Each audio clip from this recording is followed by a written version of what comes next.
राजी जो भगवान का नाम नहीं लेते फिर भी अच्छे से रहते हैं, और जो भगवान का नाम लेते हैं परेशानी में रहते हैं, क्या फर्क है ये तीनों? हाँ, ऐसा देखा भी जाता है। क्या होता है कि जैसे कोई प्रभु का नाम जप नहीं कर रहा और बड़ा लौकिक पदार्थों से भरा पूरा देखा जाता है, सुखी देखा जाता है, उसमें हमारे भागवतिक विधान में एक सिस्टम है। जो भगवत मार्ग से विमुख आचरण, पापाचरण, अधर्माचरण करता है और आपको सुखी नजर आ रहा हो, उसके बहुत थोड़े पुण्य हैं। उनको भुगाने के लिए पहले हमारे संविधान, भागवतिक संविधान में उसके पुण्य नष्ट कर, क्योंकि जब उसे दुख मिलेगा तो पुण्य उसका सहयोग कर देगा, इसलिए पहले उसके सहयोगी का नाश किया जाता है। उसका सहयोगी जो सुकृत है उसको दे दिया गया। अब वो पापाचरण में और उन्मत्त हो गया। अब उसके वो सुकृत चल रहे, इसलिए उसे जुकाम भी नहीं होगा। अब वो सोचता है कि कुछ नहीं, कोई निर्णय नहीं, कोई भगवान नहीं, मनमानी पापाचरण करो, खूब मौज से रहो, और वो सुकृत उसके नष्ट हो रहे हैं। और जिस दिन उसके सुकृत नष्ट हुए, फिर मीडिया मेट होते हुए देखा है। शास्त्रों का विधान तो है ही, हमने देखा है।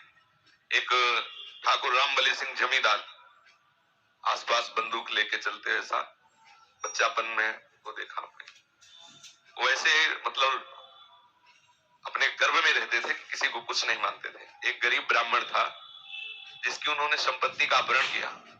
वो गया, हाथ जोड़ा कि लंबरदार, गांव में ठाकुर जमींदार को ऐसे प्यार भाषा में बोले, लंबरदार आप तो राजा हो, आप तो ठाकुर हो, आप तो जमींदार हो, गरीब ब्राह्मण है, उतने से ही परिवार चलता था, गालियां बके। उन्होंने पैर छुआ ब्राह्मण ने ऐसे और रो दिया और वापस आ गया। जानते हो, आज उनके कुल में कोई पानी देने वाला नहीं। कुछ ही दिनों में बड़ा लड़का भयंकर कैंसर से बीमार हुआ, मर गया। दूसरा दिमाग खराब हो गया, तीसरे की टांग टूट गई, चौथा लेबरी करके उनको जो खवाने वाला था पीलिया हो गई। और आप अफीम के इतने नशेबाज बन गए कि धीरे धीरे सब, जहां उनके आगे पीछे बंदूक लेके चलते थे वहां मक्खी उड़ाने वाला कोई नहीं रहा, और पशु की तरह मरे जब कोई फेंकने वाला नहीं, ऐसी स्थिति। होता क्या है कि शुभ कर्म जब तक हमें वहां के, हमारे भागवतिक विधान में सिस्टम है, यदि आप अधिक पाप करेंगे तो आपके जल्दी से जल्दी शुभ कर्म आपको दिए जाएंगे, कि वो नष्ट हो तब तुम्हारा नाश शुरू होगा। और जब आप भागवतिक कार्य करते हैं तो देख लिया गया ना कि आप संभल रहे हो, तो आपको कोई बाधा ना पहुंचा सके, इसलिए आपके जो पाप कर्म है उनको फेंक दिया गया कि उधर से खाली करो।